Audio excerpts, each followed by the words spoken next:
Bonsoir à tous, merci de nous rejoindre sur TNTV pour un nouvel épisode du JTVR, votre émission consacrée à la protection de l'environnement et au développement durable au Fénois. Afin de faire notre part pour limiter la propagation du Covid-19 au Fénois, nous pratiquons les gestes barrières et la distanciation sociale. Respectez bien les consignes données par les autorités du Fénois et surtout, faites attention à vous et à tous ceux que vous aimez. A tout de suite, juste après le générique, on parlera d'un déchet particulier, petit mais destructeur.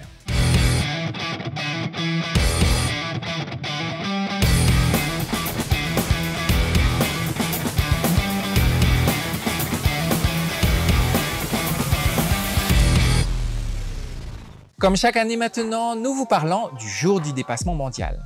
Il s'agit de la date à partir de laquelle l'empreinte écologique de nos activités dépasse la capacité de notre planète à se régénérer. Tous les ans, l'ONG Global Footprint Network calcule en partenariat avec le WWF ce fameux jour du dépassement sur la base de 3 millions de données statistiques de 200 pays. Depuis les années 70, la date se dégrade. À l'époque, elle était fixée au 31 décembre. En 1998, elle a eu lieu le 30 septembre et l'année dernière, l'ONG l'a estimée au 29 juillet. Mais cette année, un événement inattendu a eu lieu.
Le jour du dépassement mondial a donc reculé de plus de 3 semaines.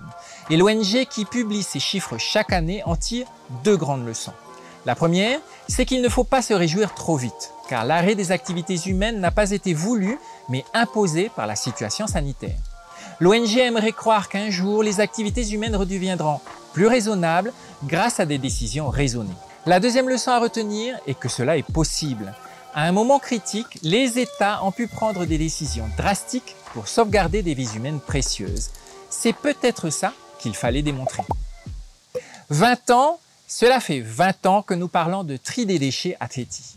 La semaine dernière, nous avions débuté notre conversation avec Benoît Layerle, le directeur de Fénoama, pour nous rappeler l'histoire du tri des déchets. Cette semaine, nous poursuivons notre discussion à propos du traitement des déchets à Tahiti.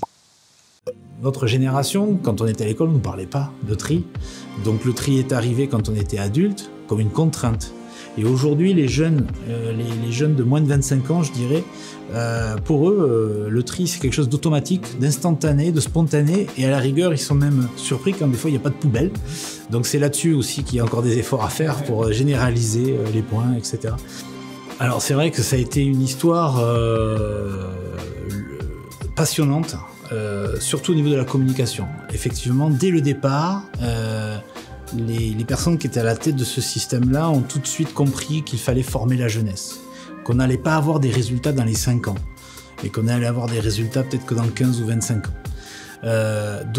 Comme tu le disais, on avait des animateurs qui passaient dans les écoles pour expliquer la bonne parole, avec des chansons, de l'animation.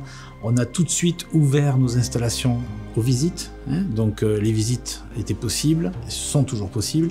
Donc transparence totale, implication des gens. Et c'est vrai que de 2000 à 2010, le milieu associatif était un peu distant. On était plutôt dans un système associatif de contestation, de reproches politiques. Bon. Et puis, depuis une dizaine d'années, il y a eu un virage impressionnant qui fait qu'on a des associations comme les Colibris, ou Nanas à Plastique, ou d'autres, qui sont arrivées et qui ont amené un second souffle. Mais surtout, ils vont présenter des messages avec leurs propres mots, à leurs propres adhérents ou à leur propre circuit, cercle.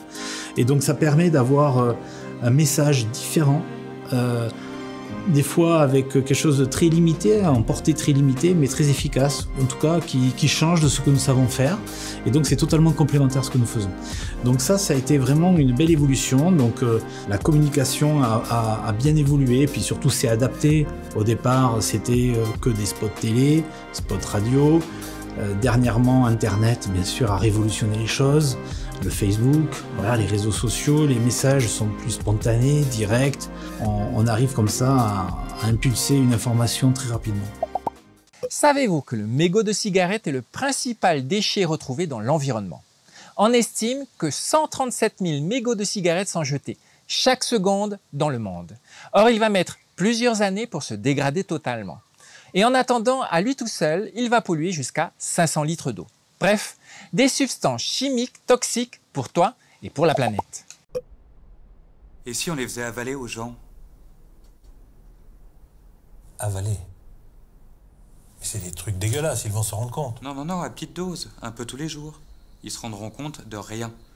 Le tout, c'est de les habituer le plus tôt possible. Avec des jeunes, par exemple. Au marketing, les gars n'ont qu'à leur suggérer que c'est cool et rebelle. Ça marche à tous les coups. Mais ça se présenterait comment, votre truc, là?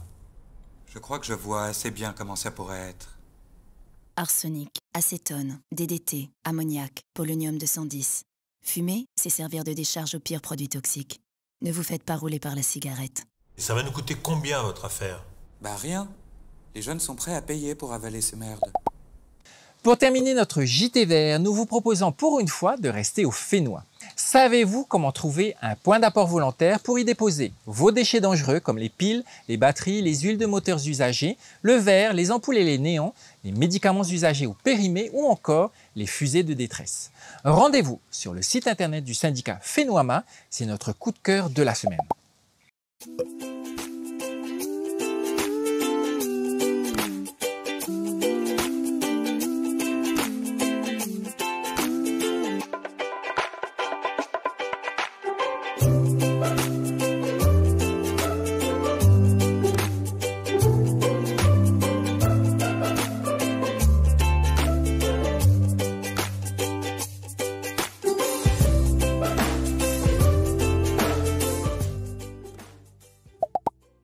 Voilà les amis, le JT Vert est maintenant terminé. Nous espérons que vous avez passé un bon moment avec nous.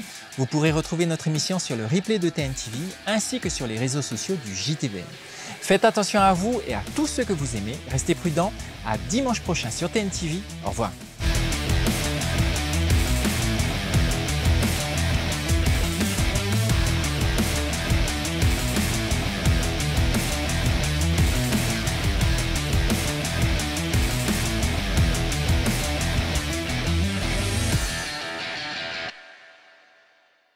Dimanche prochain, nous vous proposons d'écouter notre mère nature. Elle nous offre un toit, une protection de la nourriture et des médicaments. La nature, c'est notre ciel bleu et notre économie, notre bien-être et notre gagne-pain. Prochainement, dans le JT Vert.